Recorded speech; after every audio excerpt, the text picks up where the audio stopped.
Welcome back to Memory Protection. It's an Apple News podcast set 20 years ago. Today, we're looking back to September 2001. I'm Josh McGrath, and as always, I'm joined by my co-host, Matt Smith. Hey, Josh. We should figure out how to automate this intro section. It seems like we do it a lot. Honestly, yeah, it's a lot of spent effort, right? So yeah, let's see. Why don't we go up to, QuickTime Player Services, and let's see. I got my list of Sal's snippets here, and okay, toggle replace co-host. What? This is a script that I downloaded from Sal's snippets. That it does like a Fred voice, and it comes with funny banter for your podcast. So I'm sorry, but I just don't need you anymore. Whose bit is it now, Matt?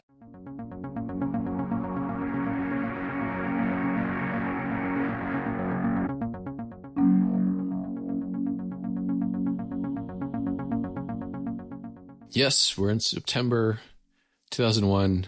An auspicious month, to say the least. Yeah, things are a little bit of a different feel to the keynote this month. Yes. As we open the door and get out of the QuickTime machine, we notice things are a little bit more dour than usual because, of course, this is September 2001. And on September 11th, of course, there were 4 separate terrorist attacks on various American locations. Yeah. So everybody's in a really good mood. Yeah. We're not going to talk about it too much because, it's really super sad. And also there's plenty of other places that are going to be doing that this month to much better effect, I think. But it does sort of inform some of what happens in the topic today a little bit. So. Yeah. And, QuickTime Machine is where we give context for the times that we're talking about. And we couldn't not talk about it, but we just don't want to go into too much detail. So let's go into some detail about Hewlett-Packard buying Compaq. Let's really lighten the mood. Let's change gears with a corporate takeover. Yes. Corporate buyout. So HP has bought Compaq, or is in talks to buy Compaq for $25 billion. Yeah, HP, a company that was founded in the 30s, I believe, and then Compaq, a company that was founded in the 80s out of former Texas Instruments employees, kind of rose up in the 80s for their personal computers. And then at some point in the mid-aughts inspired the show Halt and Catch Fire. Oh, it was Compaq that inspired Halt and Catch Fire? That's awesome. That makes sense. Great show, by the way. Perfect for any listener of this podcast. HP's buying the company seemingly somewhat as a hedge against Dell's supremacy. Yeah, that's right. We are, one of our sources here, of course, is Mac Observer. I love this one bit where they're talking about how the Bear Stearns analyst Andrew Neff had predicted this merger, and that this is one of the only things he's ever gotten right. He always gets stuff wrong, especially about Apple. And I love they point out that this idiot, he even suggested that Apple should switch from the PowerPC to the Intel processor. Oh, what a dummy! Well, maybe history is a little bit nicer to Andrew than the Mac Observer was. Just goes to show: do not prognosticate without insurance. Yeah, or just be cool. Don't throw people just under be the cool. bus. Maybe this is why Mac people from this era had such bad reputations. It's why we still have bad reputations. Because they're assholes? Yes. One thing on this page that I was delighted to see was a banner advertisement for Netflix. I also got a banner ad for Syracuse.net, Mac only, nationwide, dial-up for 6 months. Wow. How much was it for 6 months? Or is it just 6 months? It's like you could only buy it for 6 months. The modems of Syracuse County. I was surprised to see on this ad that it was for 3 movies out, it's $20 a month. Which is pretty steep. Well, if you think about how much it costs to rent a DVD or video cassette at the time, depending on your habits, I don't think it was all that expensive, especially if you were if you were my dad and just like watching 3 movies a night and like cycling in and out Netflix like it was candy. My parents still, to this day, only watch things through mail order Netflix DVDs. Wow. It's still going, huh? They pay for Netflix. They have streaming. They just don't have anything to stream it on. Next. This is the one we should have started with to lighten the mood. The DOJ has officially abandoned their pursuit of breaking up Microsoft. Yeah. Why do you think that happened? Seems kind of strange. Like they've sort of like ruled against Microsoft, saying like you leveraged your position to create a monopoly and push out other browser vendors, but there are no consequences for this except for money. Just based on the press release itself. It basically says Microsoft's still guilty as hell, but breaking it up is just too contentious. So it's going to take too long. So we'll rather just come up with some other solution. Now that look, Josh, at this time, that solution is still pending from this time perspective. Look, Microsoft's a big company. Mm-hmm. You break them up. That's a lot of work. Yeah, it's too much work. We don't have that kind of time anymore. Hard. It's too hard. We slapped their wrists. Yeah. We got that paper. We'll fine them. Yeah. Next. Apple's retail operations to break even in Q4 and profit in 2002. So Apple brand new to retail as of this year, 2001. They're 2 months ago. Yeah, they're off to a good start. If I recall, this was the plan 2 months ago. So I don't know. I think this is like they had basically said this, and I think this is them reiterating that or just saying like it's still going to plan, right? Yeah. I think this is also sort of speculation too, right? This is people on the outside sort of gleaning. Yeah, I think this is the Wall Street Journal sort of trying to knocking on Fred Anderson's door or looking through his blinds. Mm-hmm. Be like, what's going on, Fred? What's going on? Fred Anderson, by the way, interesting guy. We should do a segment on him someday. All right. Fred Anderson, ride or die. But you know who might not be? Who is that? Avi Tevanian. Say what? Yes, the New York Post, very reliable source, reports that Avi Tevanian may be leaving Apple soon. That's crazy. Yes, it's just a bit of gossip that the SVP of software engineering, Avi Tevanian, might soon be leaving Cupertino. But of course, as we know, Tevanian stays with Apple until 2006, after which he leaves Apple and joins the board of, let me see here, Theranos. Wait, yeah, but... Oh. Just another bit of news to lighten the mood. He left Theranos pretty quickly, but... A company famous for promising some sort of miracle medical device that never existed and never had the possibility of defrauding investors. Yeah, that kind of stuff. Cool. But let's not worry about Microsoft. No. Let's get back to Apple. Let's get back to Let's get back to what matters. Let's lighten the mood. Apple reschedules the QuickTime Live because of security concerns, because of the attacks. Mostly because of attendee security concerns, which is good on them, right? Sure. I mean, good for the potential attendees of QuickTime Live, bad for the attendees of Seybold 2001, because that still happened. It did. But you know what didn't happen? Topic transition. Apple Paris Expo. Oh, no.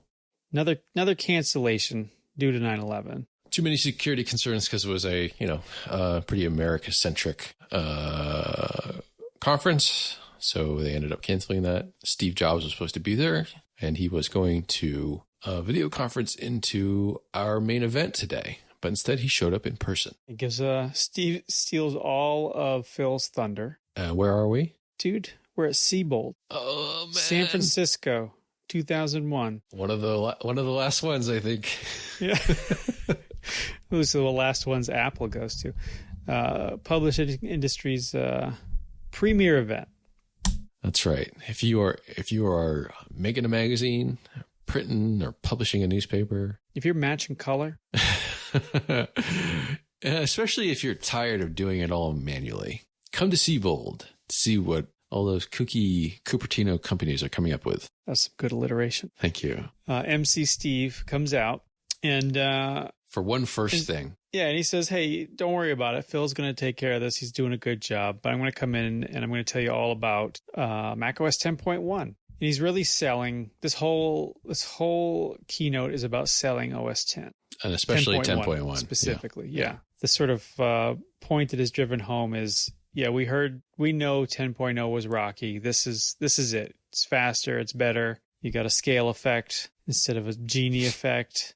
Window resizing in list mode is buttery smooth. Don't worry about it. This is the upgrade you've been waiting for. This is for all intents and purposes sort of this is the real start, right? Yeah, and I think Steve even acknowledges that this is. Let's see. I mean, we're not quite through the transition, right? Steve brings back the clock metaphor to talk about the OS 10 transition. He says, terrible. Right now we're at 6 p.m., so halfway through. I don't understand why the use of this metaphor is because like we understand. You could just say we're halfway through. Yeah, just a percentage. Just we're 50% of the way through the transition. Or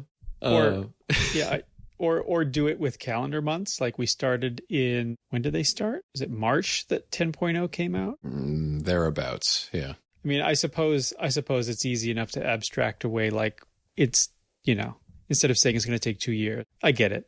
It's showmanship and it's not making timetable promises. Listen, they spent a lot of time. Some intern made this graphic for the slide and they wanted to keep using get their money's worth out of it. I mean, if a pie graph would have been just fine. The clock metaphor is really frustrating. Maybe a pie graph made in Microsoft Office for OS 10. For OS 10.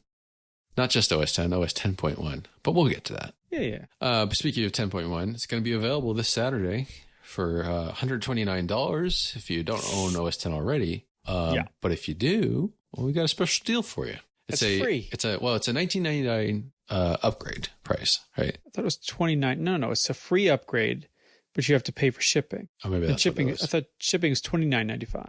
$30 to ship a disc. I have in my possession a 10.1 upgrade CD. Oh, and did you have the receipt?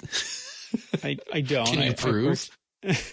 Well, I do have a 10.0 CD as well. And you and you remember how much that cost because you couldn't pay for rent that month. Knowing this upgrade, it's just a little package. It's about a half an inch thick. It's got a little booklet in it. It's got a CD. It's made of cardboard, maybe weighs a little less than a pound. I'm not sure what the $30 was for. I mean, it was for color sync. Yeah, it was the upgrade for faster windows and resizing. Steve does say that if you go to the store on Saturday, they will just give you a copy for free. You don't have to pay the shipping charge. Right. It's free from retailers for 2 weeks in stores. So they have. Bottom line is,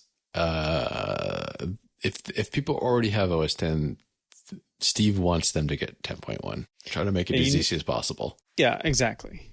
And with their new retail strategy, I know they only have 8 stores open right now, but I think that makes it a little bit easier for some people. I think it's important to keep in mind that like OS 10 update or Mac OS updates are free for us these days, but they used to cost real money, and I think this would have been pretty interesting to hear at the time.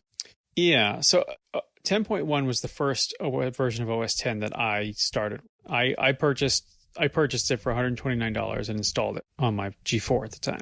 And that was the start of my history of big money Matt with his G4. Mr. Altavec. Yeah, that's right. I didn't have a dual core though, just a single core. Oh, okay. So he's still one of the proletariat. I got the budget G4.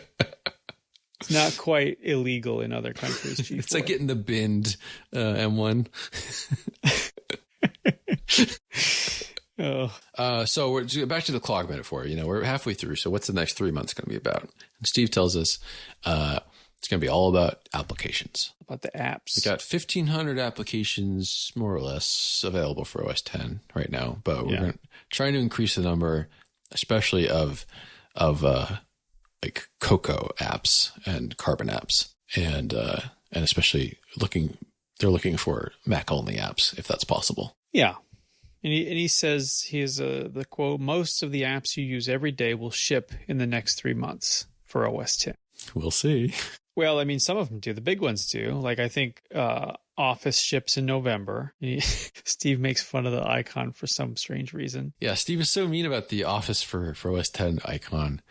And I was like, hey, because like when I remember using Office even in like 2008. Yep. And it still had the same icon. I love that icon. I did too. I thought it was a good icon. Yeah. And I have to say, they do some demos of Office throughout the keynote, and it looks pretty good. Yeah, it's really sick graphic. Those drop shadows. Transparency effect. On the graphs? Are you kidding me? Yeah, you couldn't do that. You couldn't do that in OS 9. No. When you think about doing that. No. You drag around a window and have a rinky-dink outline? This is the future. PDF Quartz. compositing. Quartz. Composer. Unix. Boom. The power of Unix with the simplicity of the Macintosh. The intersection of technology and liberal art. Yeah. So speaking of marketing slogans, Steve finishes his intro and welcomes up the true MC, the most powerful of MCs possible. Yeah. Phil's back. Phil's back in a big way. Phil's in the driver's seat today. Yeah. This is all Phil's show, and he is here to tell us more about 10.1. Boy, does he. I will say, I don't know. I was watching this keynote, and the energy that Phil brings is a very different energy than Steve brings. Everything just chilled way down when Phil came out, and I was on board for it.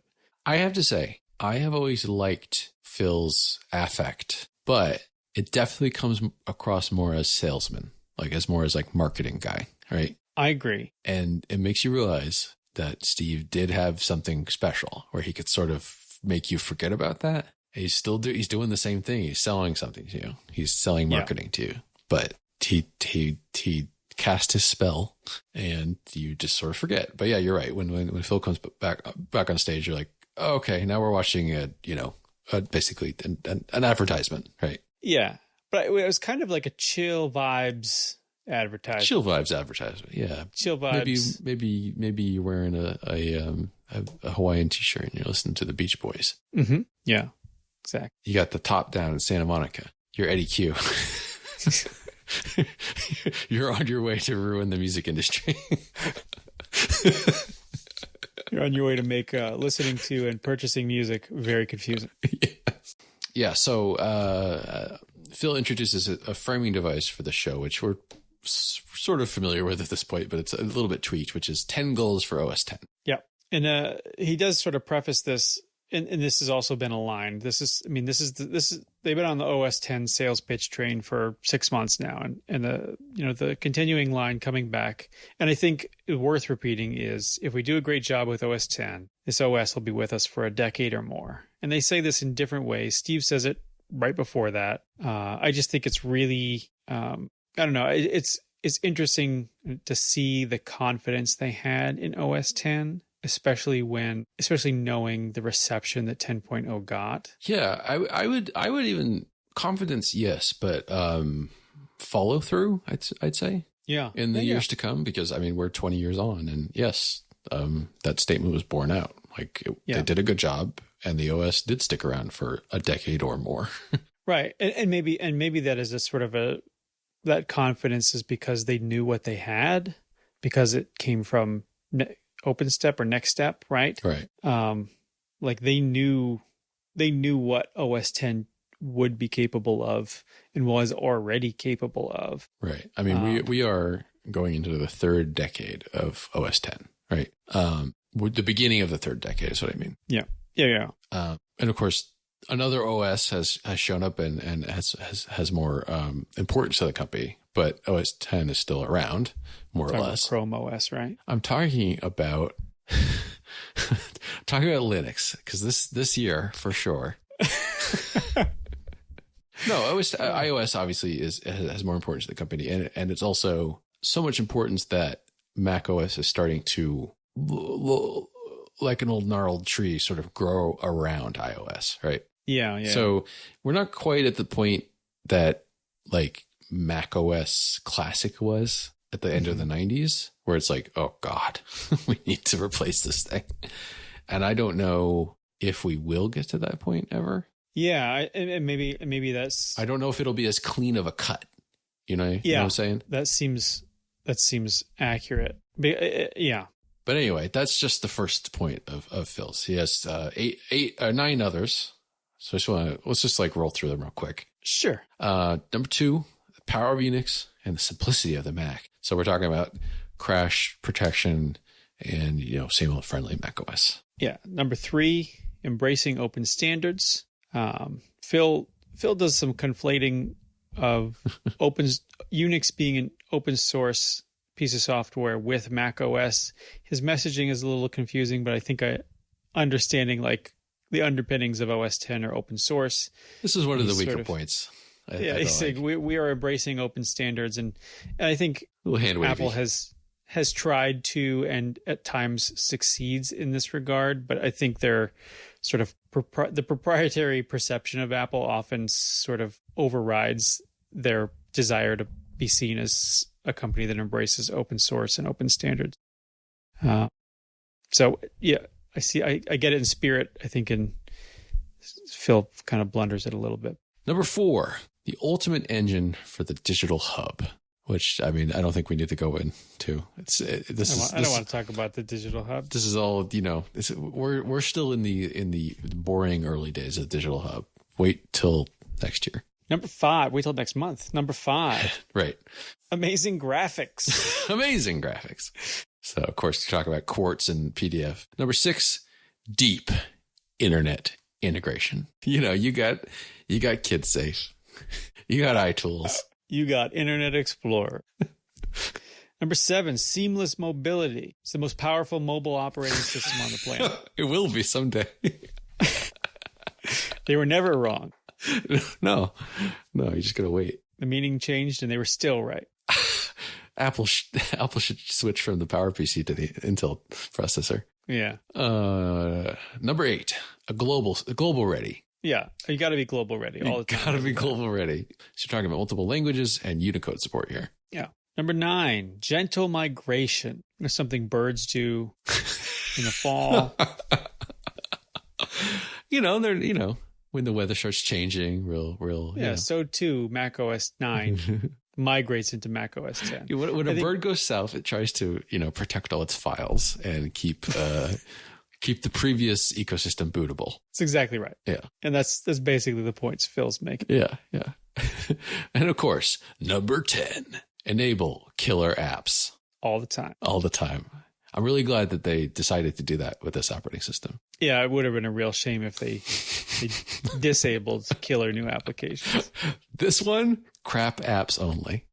So the sort of primary talking point for 10.1 is that it is faster. That is, they have improved performance across the board. The internal code name for 10.1 is Puma. This is one fast cat. It's one fast cat, babe. Yeah, Phil says that, and then he just keeps snapping. Yeah, it's one fast cat, baby. Little jazz quartet behind him. Yeah, you got sauce going in the background playing is what is he? He plays jazz guitar, right? Yeah, that's jazz, baby. Yeah. So opening, Phil sort of goes through the bullet points. Opening apps 2 to 3 times faster. Menus 5 times faster, which is a pretty big deal considering that menus were 5 times slower on 10.0. I know, that's the bigger deal, right? Yeah. Resizing windows 5 to 10 times faster. That's great. All great. The number 1 requested feature is to move the dock. Move it to the left, move it to the right. I repeat. Keep it on the bottom. It's not my words. It's Phil on stage. He said those mean things. Yeah, he says it. Yeah. File sharing is improved. This was confusing, and maybe this is my fading memory of OS 9 or how files worked in OS 9 versus OS 10. Phil says that Mac OS 10 automatically exposes the extension of a file when you share it with other systems that care about that kind of thing. Right. Yeah. I noticed this too. And never having used 10.0, I didn't ever remember that the file names were hidden, but I guess it sounds like they were, and that caused problems if you're doing file sharing with Windows. So it sounds like they've fixed that glitch.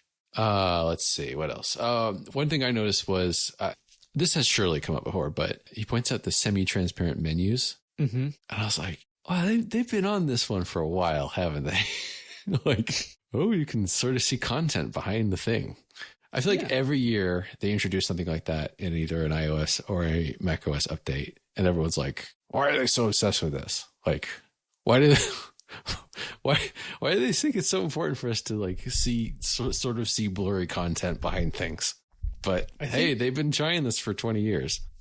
I think it's I think it can be effective. I think it looks neat. Is it effective? Like, is there a usability utility in it? I don't know. I think there used to be when there was less blur on things. Now it is just like But isn't something kind of being obscured? Like, doesn't it just make it hard to read? Like, yeah, but I think like thinking about like a semi-transparent window with a little bit of blur on it, you can see that something is behind it, right? And in older versions of OS X, it was not as pronounced, so you could see how your windows were layered potentially, or you could see the. Yeah, I think it's a tough. I mean, but windows are completely opaque and they overlap each other. We still figure out like, oh, there's a window behind that one. Like, I just don't get it. Yeah. I mean, I think I understand your point, and maybe it is all just about that eye candy, because it seems like that's where it's evolved to. It's just like let's unify. Go straight to the iOS 15 Safari floating menu address bar thing. Hey, have you used that? I just downloaded beta 5, but I haven't really used it yet. So Did you do it on your main phone or your pad? No, I have an old iPhone 6 I use for testing stuff sometimes. Okay. But I literally just installed it today, so I haven't really looked through the beta yet. But I listen to all the people complaining about it every week. They got nothing better to do. That's their job, man. Not like us. Not like good people like you and me. We complain about the old shit. The drawers. We complain about the content. Yeah, but we're not doing it on a weekly basis. That's right. That's right. You We dip in once a month. We rip on Steve and Phil, talk about their dumb drawers. What would we do if we did this every week? I think we would sound a lot like those other podcasts and just complain about everything all the time. It is such a struggle for my executive function to just like edit one episode every month. I cannot imagine doing it every week, let alone multiple.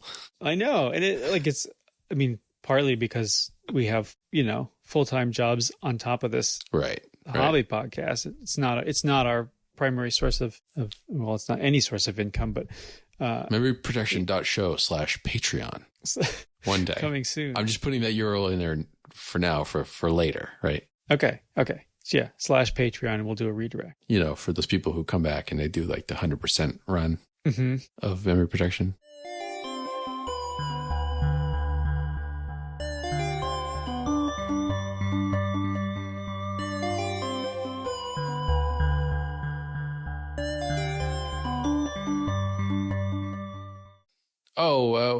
Another bits and bobs. They introduce dock icon menus as a quote unquote huge time saver. You know that thing that you never use? These are just like contextual menus for dock icons. Yeah. Yeah. The only time I ever use them is if I remember to do it and pause iTunes. You actually use it for the use case they show? I use the dock contextual menus a lot all the time. Do you not? Not really. I was being flipped there about like Apple Music or iTunes or whatever, but I do use them. Not often. No, I will. It's like a long press on your iOS icon. I mean, I'll command click a file in the dock. Like I use the Springboard downloads folder, the spring loaded rather. I'm So you're what they call a power user. Let's see. Phil goes on to say that file sharing's improved, graphics are improved, printing is way better. Then we get an iDVD recap, but we don't need to go into that. There's a long segment about color sync. Do you want to talk about it, Matt? No. No, okay. Suffice to say, color sync is talked about. It's important to print to the print field. Remember, we're at Seybold, which is all about desktop publishing. But we're not going to focus too much on it because you're boring. This is the part of the podcast prep where I put the keynote down for the night and came back the next day. This is the part of the keynote where Matt told me, you don't have to watch this. So I said, I won't. It's garbage. It's not, but neither of us have any stake in color management, which maybe we should. No, wait a minute. I did want to ask you, weren't you a big print boy at some point? No, okay. At some point or other, big Corkman? I have a printmaking degree, but it is not the same. I know that. That's not what I meant. I meant you worked for a newspaper. I know you as a developer, but I just felt like you did print work at some point. I have done, and I continue to do print work. But I mean, but not like the amount of print work I have to do is less than 5% of my entire. Not to the level where you need to be caring so much about color profiles and color management. No, not really. I mean, yes, in the way that I have to in general, but not so specifically that I have to be like my monitor is not in sync with we don't even have printers at the office. Like we outsource that printing. And I did a lot of print work in college, but my level of expertise rose to, I printed a thing from Illustrator and it looked bad. So I changed the color profile until it looked good. Yeah, you're doing it right. Yeah. I could have used a script to automate it. That's true. Yeah. Which brings us to an actually interesting and exciting segment of this Seybold keynote. Yeah, I think this is sort of like the sleeper hit of the keynote. Like I knew we were going to talk about 10.1 and that was fine. And that was fun. But Phil brings out Sal Soghoian to talk about new AppleScript features for 10.1. So a little bit of history about AppleScript. In the late 80s, Apple was considering what kind of language they could make available to end users such that they could make their own applications. And the obvious choice at the time was HyperCard and the HyperTalk language that you could script HyperCards with. Right. But it was kind of creaky at that point and it wasn't object oriented. And they said, we could do better than this. So they put together a project group and started developing AppleScript. Now, Sal did not work for Apple at that point, but he was super excited about AppleScript. And he started in the early 90s working with AppleScript in the print industry, making automation workflows for people. And then he actually ended up putting together, I think, a website called Sal's Snippets, Script Snippets, where he put together, which still exists more or less to this day. We put together a bunch of useful Apple scripts. And then he wrote a few books on the topic. And Apple was looking for people to start to take over that division. Who better than Sal? So he became the product manager of automation technologies at Apple. And he had that job from 1997 until 2016. Boom. Yes. That's a good run. Pretty good run. And he stopped having that job because they eliminated his position. I wonder, 2016 is probably about the time in which they purchased Workflow, right? Sal was more or less laid off in October of 2016, and the Shortcuts team was officially bought in March of 2017. Coincidence? I don't think so. I think not. Mask off. The dark cabal has been exposed. I will say it, though. If you go to Sal's website. It's like salsoghoian.com. Salsoghoian.com. I think he has an automation specific one, though. Anyway, there's no mention of Shortcuts. I mean, why would there be? He never worked on it. He never worked on it. So Sal worked. He was a very passionate evangelist for automation technologies at Apple. I worked for obviously many years on it. He had a big hand in improving AppleScript, bringing it over to OS X, which is what we're going to talk about today. Yep. Then he worked on other projects like Services, the Terminal, Apple Configurator, and of course Automator, which more people might be familiar with. Yeah. He actually has a patent related to the UI of Automator. Oh, really? Yeah. What is it? I tried reading it. It's like it's written in patent speak, but if you go and look at the pictures of the patent, it's very clearly. I mean, if you're open to Automator and toyed around with it, it looks like that.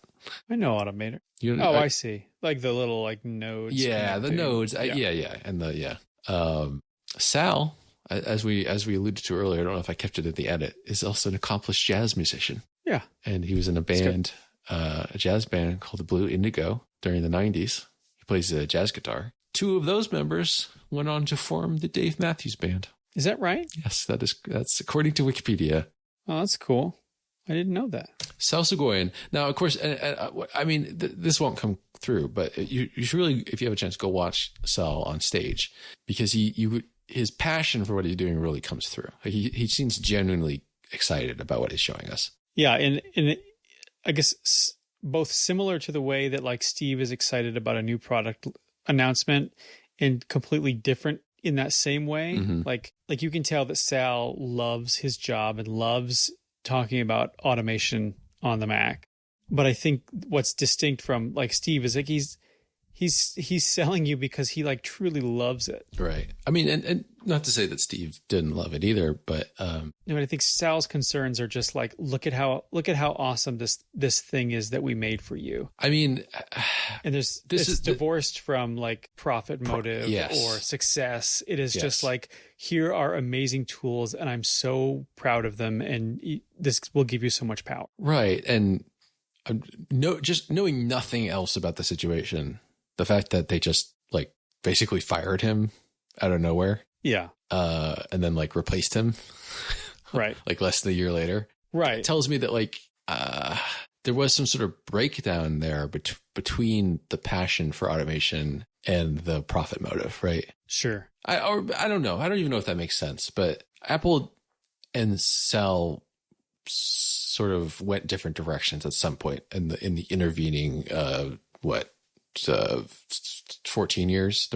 Yeah. And I wonder if a lot of that had to do with iOS, because iOS does not have AppleScript support. Right. And as we said earlier, iOS is ascendant, right? Definitely, workflow, which became shortcuts, was the popular kid.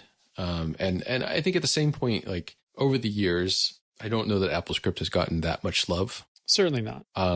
So today, like we're talking, like AppleScript has been around for more than 30 years. It's been at this point at this keynote, it's been around for more than a decade. But this is one of the biggest points for AppleScript. Like the move over from classic Mac to OS 10 was actually really huge for AppleScript. I don't know how much they don't really hit on it that hard in this show. They're mostly just showing some things you can do, but yeah. Cocoa apparently made it really easy to make your app scriptable. And then AppleScript also gained access to the Unix shell. So you could just write Unix scripts and, access you basically had complete control over the computer. Right. So AppleScript became really huge, for people who needed that kind of, power at this point. And in 10.1, AppleScript was given the ability to become sort of a first-class citizen with Objective-C, right? Combining your scripts with Interface Builder to build native Mac apps with an AppleScript, with the scripting language as the back end, as opposed to writing Objective-C code. Right. So Sal shows us a little bit of 3 different applications. There's AppleScript Studio, which is sort of a new IDE for writing AppleScripts, right? Yep. And then he shows how we can integrate with Project Builder and Interface Builder. Now, Interface Builder you might have heard of because it's still part of Xcode today. But Project Builder is sort of Xcode at this point. And for the purposes of the show, just know that like this was a way, Interface Builder more so, but this was a way for, this was how you make applications, like GUI applications, right? Yeah, I believe so. And so this, in 10.1, they're showing how this integrates. You can actually do this with AppleScript now. So you can go build a little Mac GUI in Interface Builder and then say like have a button. You can attach an AppleScript right to that button. Right. Another big thing, the internet. Yeah. New web services are now available to AppleScript. So XML RPC, SOAP. Don't have the other ones written down. So hot. I remember when SOAP was so hot. I know. I used SOAP a lot at one of my jobs. I mean, when I started web development, SOAP had basically was just almost completely dead at that point. You'd still see it here and there, but so I never really had to use it. I had to use XML sometimes, but the final demo, or the one of the 3 demos that Sal runs through, is a demo for Illustrator. And it's a version of Illustrator running on OS X. Illustrator for OS X having AppleScript support. Sal has an image up of the United States, and he's talking about reaching out to get all of the relevant weather data for the entire country, the major metropolitan statistical area forecasts. And he says we've got an AppleScript to do that. And he runs it, and then you can slowly start to see highs, lows, and color coding fill in the map as the data is populated from the internet via the AppleScript into your Illustrator file. And I just really thought this was pretty neat, and not something I was aware that my computer was capable of doing at the time. I mean, I wasn't really even aware of this like 10 years later. I mean, I wasn't really aware of it until I watched this demo from Sal. Fair enough. Yeah. And now I'm very interested. I mean, I've used scripts for Adobe products before, but I don't know that I've used AppleScripts in particular, and I never did any web integrations. Like this sort of blew my mind. Yeah, and I think me as well. Like I think what I'm trying to say is like thinking about like the kind of design work I do on a day-to-day basis is rarely integrated with real data. And I know that the possibility exists for me to do that, but I think until I watched this video, I wasn't really aware at how powerful that could be. Yeah. I mean, anyone who's proficient with Adobe products is used to like batch processing and sort of built-in tools for doing automations. Sort of simple stuff like Sal shows with AppleScript, but you can do it in say Photoshop, say something like rotating or resizing. But yeah, along the lines of what you're saying, this segment made me feel kind of wistful. Like I sort of missed out on this era, which I think the writing is on the wall that AppleScript is still here. But shortcuts, as of WWDC this year has been announced for macOS Monterey. So it'll be on everyone's Macs in the fall. I mean, it already is on some people's Macs for the betas, right? Right. And it's pretty clear that that's the future of automation for the Mac, right? Yeah. I think they even said that. I believe so. Yeah. I would assume that. And I know that like they did when they announced shortcuts for Mac, that they said we will import your Automator scripts into shortcuts. Right. And shortcuts on the Mac is way more powerful than I thought it would be. Like it's integrated with services. It's integrated. There's a lot of like inner application communication. It's actually way cooler than it is on iOS even. Are you running that beta? No, I'm talking about just theoretically. Like, oh, okay. Yeah. Like just based on what they said it can do and what I've heard people using it. To people who are using the beta is what I've heard from them. Yeah. It sounds awesome. And so what I was going to ask you, cause like, I use shortcuts sometimes. I'm getting more and more into it, and I know you've used them too. We use it for the show sometimes even. We use it for the show every month. You made that a shortcut. I still use it. Okay, good. Yeah. Right. We use it for the show prep, right? Yeah. Did you ever use AppleScripts like much? I think I dabbled, but I never really had an education. Nobody I ever knew AppleScript. Or I would even say I would count like Automator even in this conversation. Oh yeah, Automator. I currently use Automator today. Like I use it every day, twice a day. Really? Okay. Yeah. So I wrote some scripts to open at the beginning of the day all of the apps I need for work, and then close them out at the end of the day. And I'm looking forward to seeing how that translates with shortcuts, because one thing that is nice about Automator is that, it's, I think like shortcuts, it's very similar to Shortcut. You sort of like create a workflow top to bottom. You're connecting workflow nodes similarly. Right. I think what is a little frustrating with Automator is that it does not have a sense of your scripts. Like all of your stuff lives outside of Automator. So I've created some standalone applications to run. I've created some calendar triggered applications to run. Like I have I have a routine task I have to do every Friday. So I created a calendar automation to give me a notification that says, hey, it's time to do this thing, and then open my web browser to the thing I need to do at that moment. Wow. You're a regular Segoyan. I mean, I think I had been frustrated that, like, is this something you've been doing for years? Because I don't remember you talking about this stuff like when we used to work together. No, this is recent within the last like 6 months that I've started to dip into this. Okay, that makes you feel better. You're making me feel like a chump because I was like, so, I mean, I as much as I'm joking about not being a power user, I use a lot more power user tools than the typical person, right? I have lots of stuff that, like, whenever I like have a fresh Mac, it's like torture, right? Yeah. Because I got to have all my stuff, right?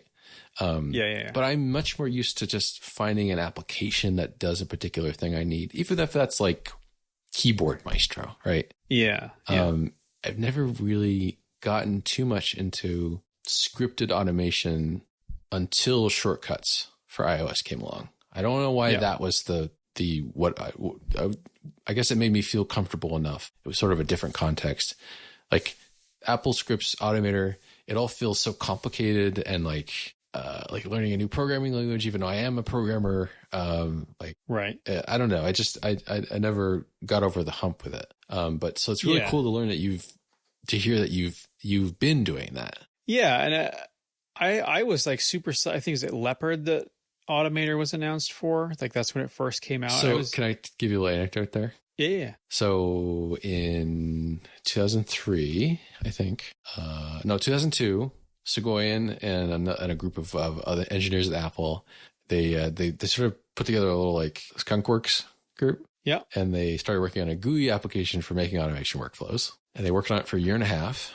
And then 1 week before WWDC 2004, Segoyan stopped Steve Jobs in the hallway and was like, hey, you have a minute? I want to show you something.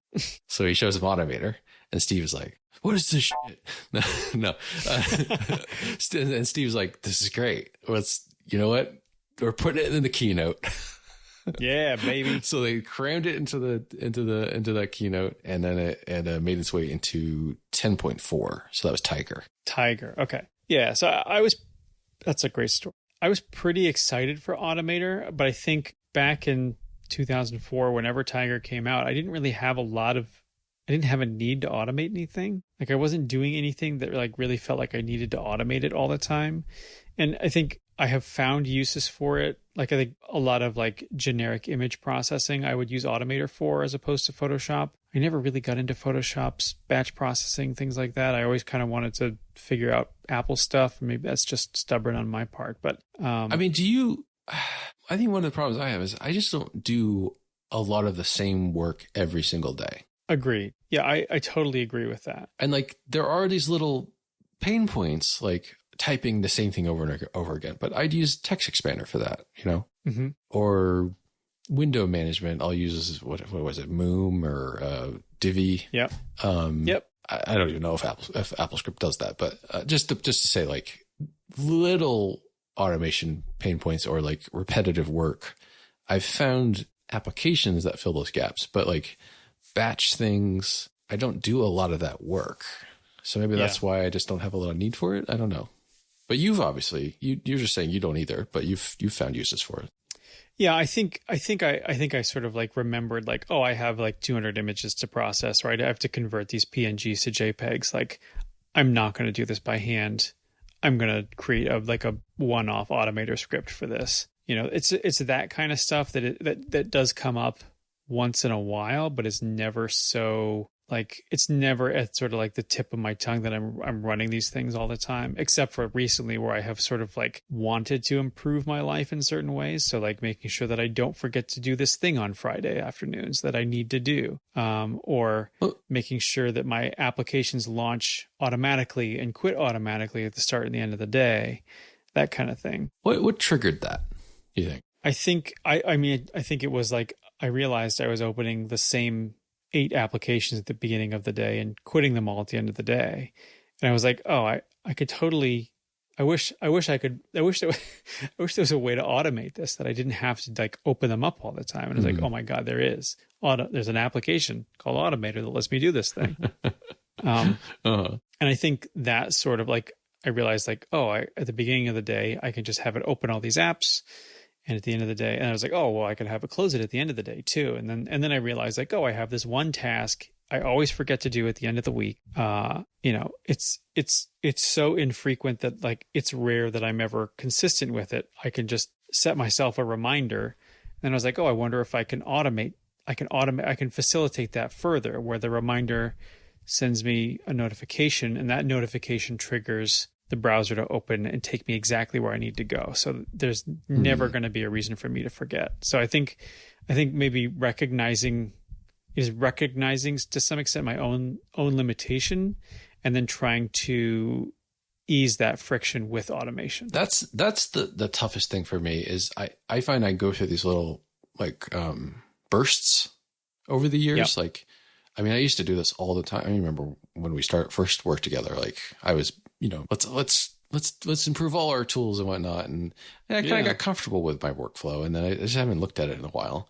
And every once in a while I'll find these little pain points. Like this happened to me a couple of months ago. I'm forgetting what it was, but you suddenly look up and you're like you're saying, like, I do this every day. Mm-hmm. I was saying I don't have very much repetitive work, but like you're pointing out, there's still stuff you do every day. Right. And it's interesting to me, like what triggers you to look to like suddenly notice and then feel like doing something about it. Right. I maybe it was just like the monotony of life, like because there isn't a lot else going on in my life right now. Like I had like the brain space to sort of recognize like, this is really boring and I don't want to have to do it anymore, because it is, it's one of like 10 routine things I do in any given day.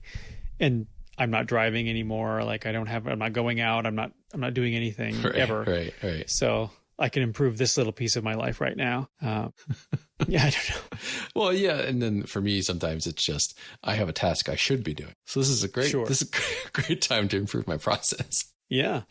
I will say, like for work, I recently switched my browser to Vivaldi. Have you ever used that? No, it sounds familiar though. What is it? It's a Chrome derivative, but it is extraordinarily customizable, I think, to a fault. Like you can get really crazy with it. This is the dream of Chrome OS and Linux combined. Yeah, but it customizable to a fault. To a fault. It has a command palette. So the reason I switched over is because you can tile multiple windows next to each other. So I can have a single window open and tile like a Google Meet and a Google Doc. Right, that's my primary use case. Is like I'm in a meeting and I need to take notes. I don't want to manage two browser windows. I want to manage one browser window. So I can essentially tile 2 pages in the same browser window. Okay. And I can sort of stack those up as many times as I need to and split them horizontally and vertically. I can get really crazy with it. It's like iPad Safari by way of Obsidian. Yeah, kind of. But what is interesting is that it also has its own like automation built into it. Mm-hmm. So it has a command palette. You hit Command E and it brings up, like it's just like I'm trying to say, command palette, like a spotlight window. So you can search for stuff. Sure. And you can also create automations. So I created one. I have like a direct report that I have a meeting for every single week. So I hit Command E, I type in my coworker's name, and it opens up in a left window pane, the Google meeting, and the right window pane, the meeting note, and it automates it, and it's specific to that meeting, and you can do that for anything at any point, and it's really, really useful. I should do this just for the podcast, because I have so much stuff I have to open up every month, and I have to remember what I'm supposed to be opening up. That's true. Yeah, I've actually been holding off on doing another automation for the podcast until shortcuts. Yeah, exactly. Because I as much as I like Automator, I just really want to spend my time with shortcuts. And that's the thing. Is like I'm like I use shortcuts every day, to the point where I don't even really think about it anymore. I use shortcuts as a front end interface to the app Timery, mm-hmm. which is itself a front end to Toggle. Yeah. because Timery is very good about offering shortcut integrations. And so like the particular thing that I use it for is I use it for timing like billable work. Mm-hmm. And so it starts a timer, and then it also sets a reminder in the future to tell me to turn it off. Oh, nice. So every half an hour it asks me, are you still working on this? Oh, cool. People out there who had to use timers for billable work, whatever, or just work. I think we all know the experience of waking up to that email from the services. It's like, you have a timer that's going on for 12 hours. Yeah. Or you forget it on Friday and you've been billing a client for 42 hours. Yes, yeah. I like, okay, well, and then you have to like remember, like, when would I have turned this off? And it's like, it's kind of, kind of fudging it. So like this has done away with that. Nice. And then, like I'm not like a power user or anything with shortcuts, but I use it all the time for little stuff. And like we said, we use it for the show. I use it. I have some like server integrations I use for some clients projects. And I keep a library of like art references. Mm-hmm. So I have shortcuts to save pictures from various social media services directly to a photos album. That's nice. And then I can have one that even like opens another app for like tagging them. Yeah, it's great. I mean, automation stuff like this, like I said, I think is very bursty. Like it's a virtuous cycle where you start doing it and then you start thinking about it, right? You become the kind of person who thinks about like, how can I tweak this? How can I turn this into an automation? How can I make this part of my life easier? And then for me personally, like I go in and out of that, right? Yep. Same. Yeah. So I think similarly, like, we have the memory protection episode template that you made. I made a quick one that'll become way more useful when Shortcuts for the Mac comes out, but it's just essentially just a wrapper to open up any URL in the Wayback Machine, because that's where we live for memory protection. Right, yeah. And then what my first sort of like dip into shortcuts is I use my personal website uses Kirby CMS, and it's a flat file. So I built a shortcut to essentially assemble a blog post, prompt you for a title, nice, an image, and some text just to post quick things. And that was really useful. Yeah, text templates it's great for that. I learned a boatload doing that because I broke it, did all sorts of crazy stuff with it. Yeah. But then, and then I had to learn, I was like, oh, I need these extra apps to be able to do these kinds of things. And I found Shellfish and Pushcut and all those things. But like all of that becomes like super powerful. Like that's really cool. I'm hoping that all of those things come. Yeah. Mac OS. And I hope they continue to put, a lot of energy behind that swing, right? Because like, I mean, hey, I do a lot of programming. So I totally empathize with a certain stance on shortcuts, which is that it's a little too dumbed down, right?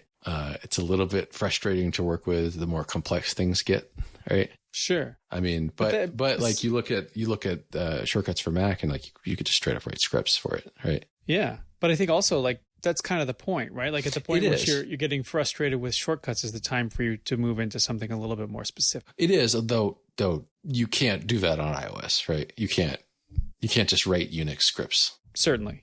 Or I mean, you could write JavaScript, I guess, but I'm not sure how much. Who wants to do that? I'm not sure that it has the same power as like AppleScript does on the Mac, or even JavaScript for automation on the Mac. Yeah, which is its own thing.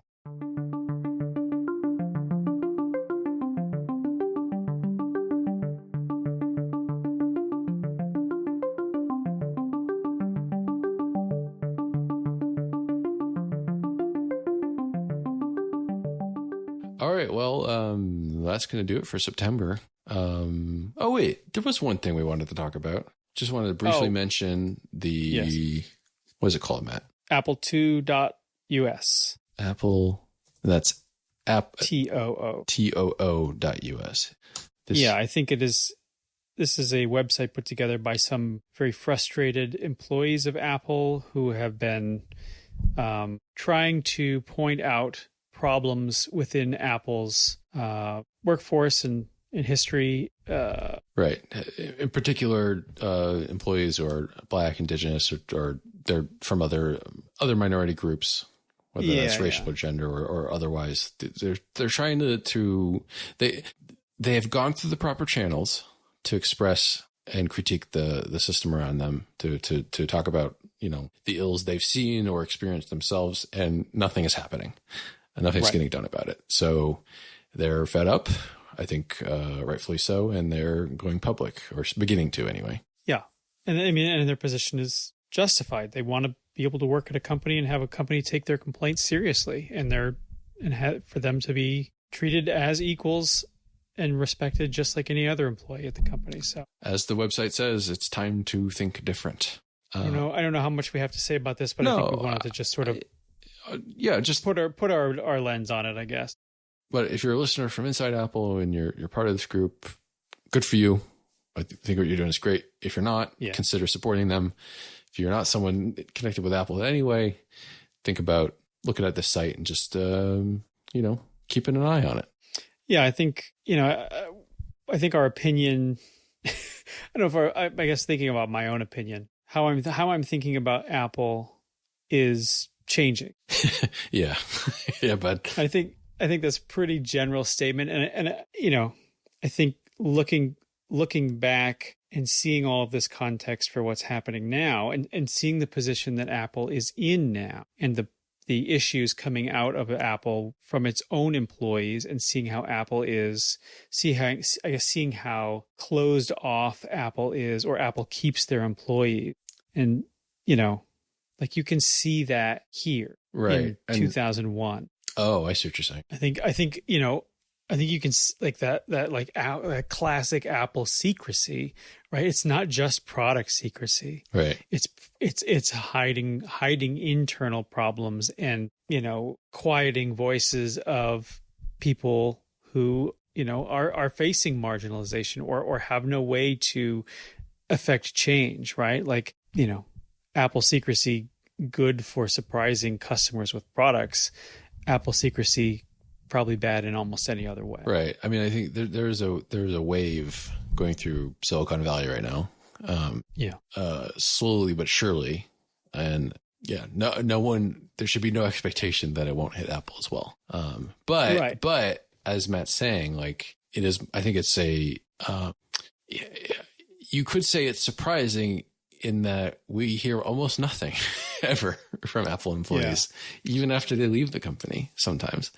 So to more and more, we're hearing scuttlebutt from them, and then this is a whole new level. I'm very interested where this is going. I look forward to it. Yeah, me too. I hope some real positive change comes out of this.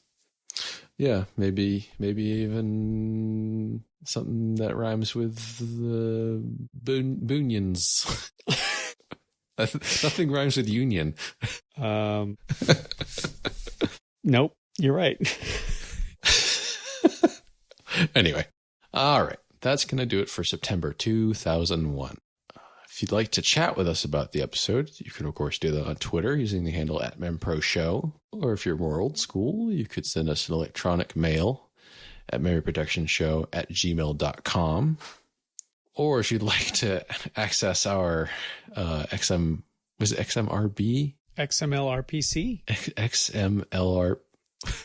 Or if you'd like to access our SOAP-based web services, you can do that via AppleScript using the host name memoryprotection.show.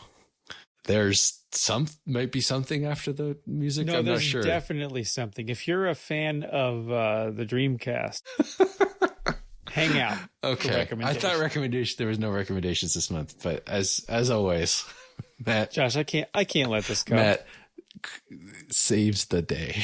They ruin the podcast. See ya. Smell you later. Smell you later.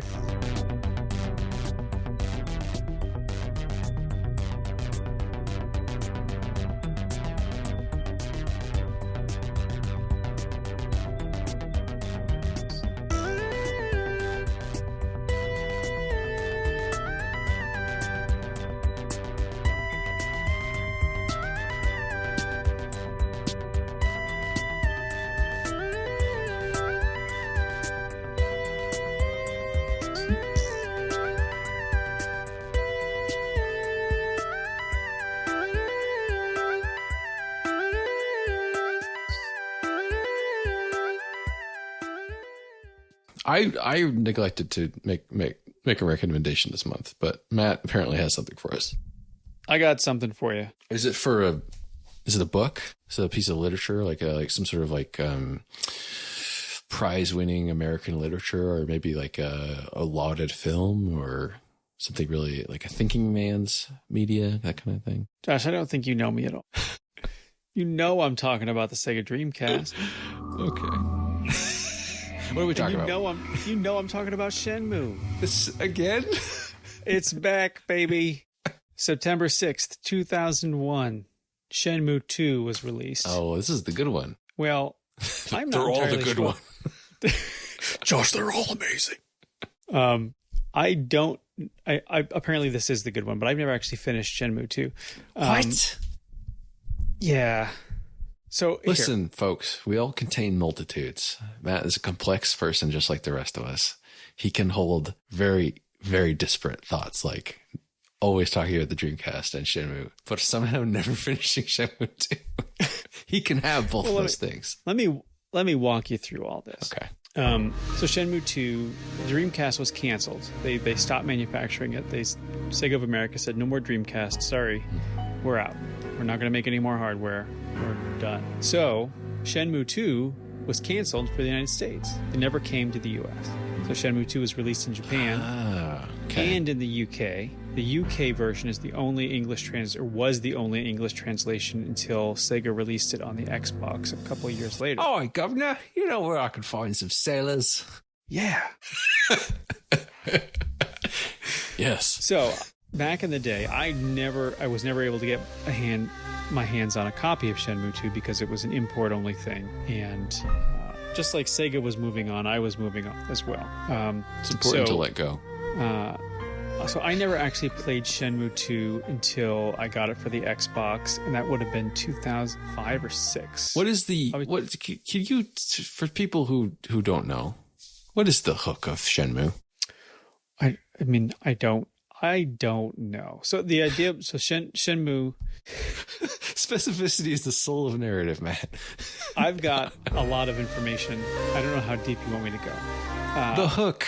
The hook is that Shenmue is like a completely immersive world. So you can walk into a store. Okay, so you're playing as the main character, Shenmue. Yeah. And this is his second game. Yeah.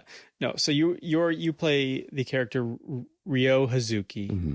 A man in a green and gold kimono kills your dad in front of you. And his name is? Londi. Londi. Yeah. And you swear vengeance on Londi. Ryo vows to get revenge for his father's death, and he gets kind of wrapped up in this like underground. And instead of doing that, he does a bunch of chores. No.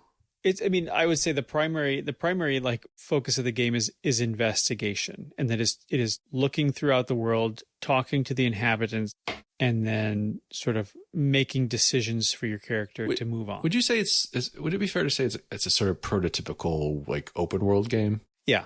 I would say it is sort of contemporaneous with, it came out before Grand Theft Auto 3. Grand Theft Auto 3 actually comes out next month for the PlayStation 2. Jeez. So Shenmue came out in 2000, I believe. So it's a little bit ahead of that, but the focus is really not on like fast-paced action. There are fighting game elements because originally Shenmue was based on Virtua Fighter. It was going to be a Virtua Fighter RPG. That's what it was called. It was originally slated for the Sega Saturn, if you can believe that. But it was just too ambitious, and they pushed it to the Dreamcast. It's not a complex story, but you spend your time wandering around town trying to get information out of people. You end up beating up a bunch of people. It's a big part of it because it's a Virtua Fighter fighting mechanic. And, at the end of the first game, you get on a boat to China. Or Hong Kong, excuse me. And that's where the second game starts. And I've started Shenmue 2 at least 3 times, and I always sort of fall off in the same exact spot every single time. What is that? It is the part where you have to get a job. Is this where the famous forklift driving comes in, or? Well, yes and no. So the sort of like the famous joke about Shenmue, the first Shenmue, is like the back half of the first Shenmue, you actually have to get a job down at the docks because you're looking for sailors, but you get a job as a forklift operator. And during your work hours, you have to operate the forklift and do your job.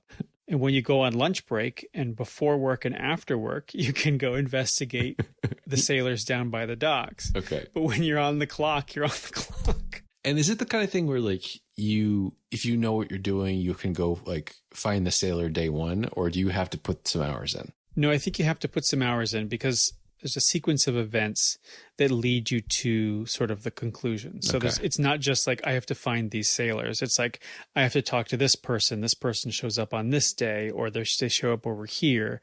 Or somebody gives you some vague information. Well, I thought I saw them on Tuesdays over here. So you kind of have to know what this, like the whole point of the forklift job is that you learn how, like the layout and the sort of schedule of the docks and when people are going in and out and who's at what point where. Okay. So that on your lunch break on a particular day, you can go talk to that person, or you can go beat this guy up because you know that they're going to be there based on the information you've got. Yeah. Okay. So Shenmue 2, it's really interesting until they make you get a job, and that job is moving boxes. But without the aid of a forklift. Correct. You and another person are moving boxes in a warehouse. And I've gotten to that point 3 times, and I stop because I just don't want to do a job in a video game. And I have read and I have been told that the game gets so much better as soon as that job ends. And that job is not a large part of the game. It's worth sticking out. Yeah. And I just haven't done it. I mean, I get it. Like there's just, there are ways in which a game, there are certain games that have parts like this where all momentum just stops. And yeah, you and I have somewhat similar brains, and that's enough. Yeah.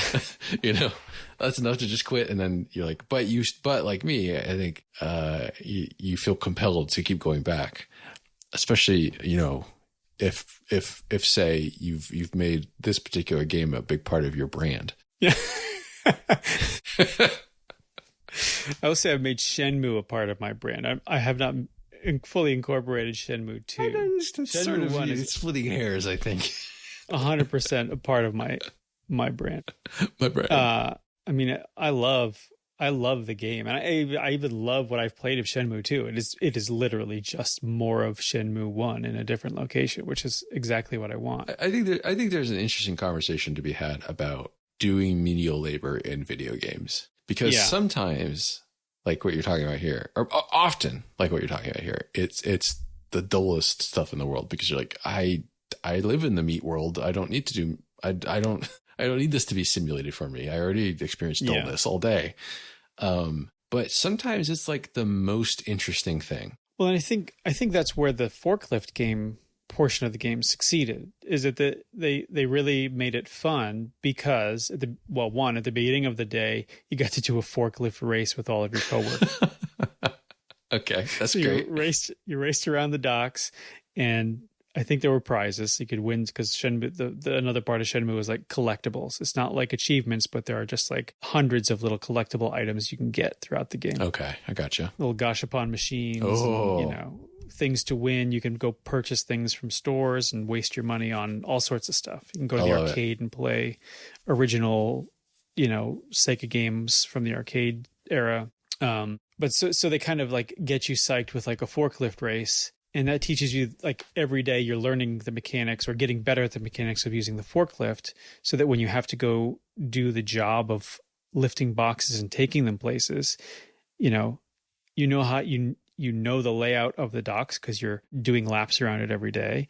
And you start to learn the fastest routes, because the game is teaching you at the beginning of the day, if you want to win this race, you got to know the fastest routes. So that becomes a crucial requirement for you to succeed at your actual job. So there's like mastery involved in learning and sort of. Right. Okay. And if you're quick at your job, your boss is like, okay, take lunch early, and you get extra time to go do your revenge plot.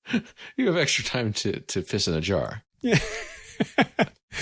So I think where the first game succeeded is that it really made the experience of of having a job and driving a forklift sort of like, one, exciting, and two, meaningful, because there was actual progression. And, not dropping a box in the second game is not the same. I mean, I get it. Because like some of my favorite games are about the backbreaking labor of subsistence farming. But like Stardew Valley, or Harvest Moon, right? Yeah, it's like, I mean, I've done gardening and some farming in real life, and it's not fun to me. Sure. But in a video game, like, you take away a lot of the friction of the meat space, right? Right. And then if you have an opportunity to allow the player to set a goal, or to, whether that goal is like something they're trying to build, like a farm, or it's mastery over like different routes on the docks, like, as long as the player feels agency and sort of it's like the basic mechanics of movement and like the UI are fun to use. I mean, that's all you have to do, right? Yeah. Bob's your uncle. Yeah. I mean, I know Shenmue gets a lot of crap for, like, have you seen Sailors? And, a big portion of the second half of the game is driving a forklift around. But I mean, I think a lot of people have not played Shenmue to understand why those things aren't bad things, But moving boxes, no. I can't get past it. Draw the line. Maybe it's me, maybe Shenmue 1 hit me at the right time. I had time in my life to get a part-time job at the docks in a video game. Well, Matt, now maybe it's a 40-year-old man. Maybe it's time to stop playing Metroidvanias and set an intention. I mean, it's been on my list. I keep starting it. Part of it is that I don't have a way to play it on like a mobile console. Okay. Oh, hey, I know how to bring this back to Apple. It wasn't until like last week that it took me until I was today years old to learn about AltStore. Oh, you didn't know about that? No. Dude, I'm almost positive I've told you about that. Well, I think I've heard of it, but like, I just always assumed it was like a jailbreak thing. No. So I was listening to Federico Viticci and John Voorhees talk on App Stories, I think, last week. And they had this whole segment about sideloading apps. I was like, what are they going to talk about? Like, did Viticci jailbreak his iPad or something? But I mean, it's pie on my face, because I didn't know there was this whole world and the whole thing with like building it in Xcode and running the server. And then it sounds great. I have done this. You have, see, I didn't get invited to the party. I'm sorry. I thought you had a front row seat. Yeah, it's really good. It is. I mean, I will say, like, I don't have a paid Apple subscription, so like having to re-authenticate every 7 days is garbage. See, I do, but so I could. You add me on as like a user to your Apple subscription. Yeah, why not?